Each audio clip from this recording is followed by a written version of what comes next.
It's drive time with Lou. Now, a pensioner from Southampton who is nearly conned out of £1,900 is warning others to be vigilant online. Michael Thomas was contacted by someone pretending to work in the fictitious competition department of Facebook. After initially handing over £360 to supposedly pay for a winner's cheque to be couriered from America, fraudsters then tried to persuade Michael to hand over another £1,500. Our Hampshire reporter Joe Palmer went to meet him. I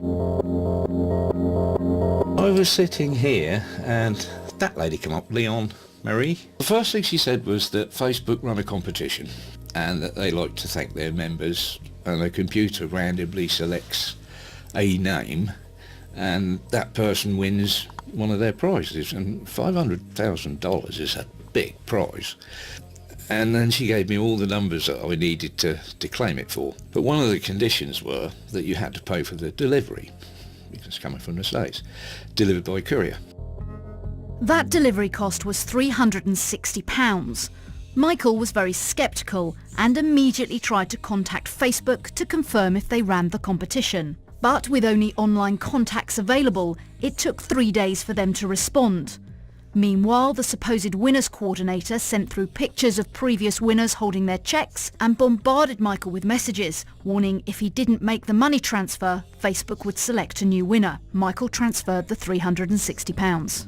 A day later, I get another email saying the airport had stopped the package and they'd opened it and discovered that it had a cheque that had a huge amount of money in it, and they wanted £1,500 to clear it.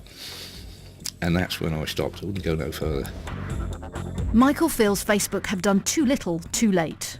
Any company that either A, you can't contact because there's no phone number, and you have to send an email, which then takes Facebook several days to answer it, I don't think that's very good business. They've certainly made no effort into trying to stop this because she's still online. She could still be pulling this on someone else. So what can you do to protect yourself online? Well, Professor Mark Button is the director of Portsmouth University's Counter Fraud Centre and joins me on the line this afternoon. Mark, thanks ever so much for your time. It sounds like these fraudsters are incredibly good at staying kind of one step ahead of the game by employing very different tactics. They are. First of all, they have a very diverse range of scams. One, a scam that would possibly any of us could fall for. And they target those at the relevant groups. And they use a wide range of techniques. And clearly in this particular case, first of all, the lure of a prize. Obviously, there's a degree of grooming there going on because obviously they've got the first interest from the victim, and then they've lured them in, and they're obviously going to try to groom them into pay multiple times.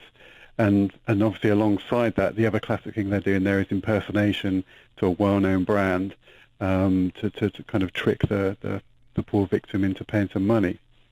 Is that quite a common theme, to do this sort of paying multiple times tactic to, as you said, sort of lure them in and then hit them a number of times? Yes, because for many individuals, once they pay once, they feel they have a stake in it, and they don't want to lose that stake. So they construct these elaborate scenarios that each time there's some kind of barrier that they have to make another payment. And obviously they're getting more and more lured into these scams.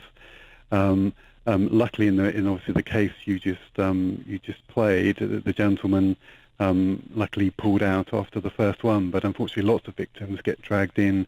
And I've seen lots of cases where some victims have lost thousands and thousands of pounds through this gradual, if you like, drip feed of entrapment.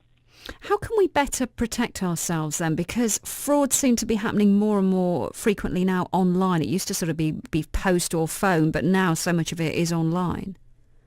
Yes, first of all, I think it's important to become as aware as possible of what's going on in terms of scams. And there are very good sources of advice. The police have set up a body called Action Fraud, and you can go to their website. You can sign up for alerts, and they will alert you of all the very latest scams that are occurring.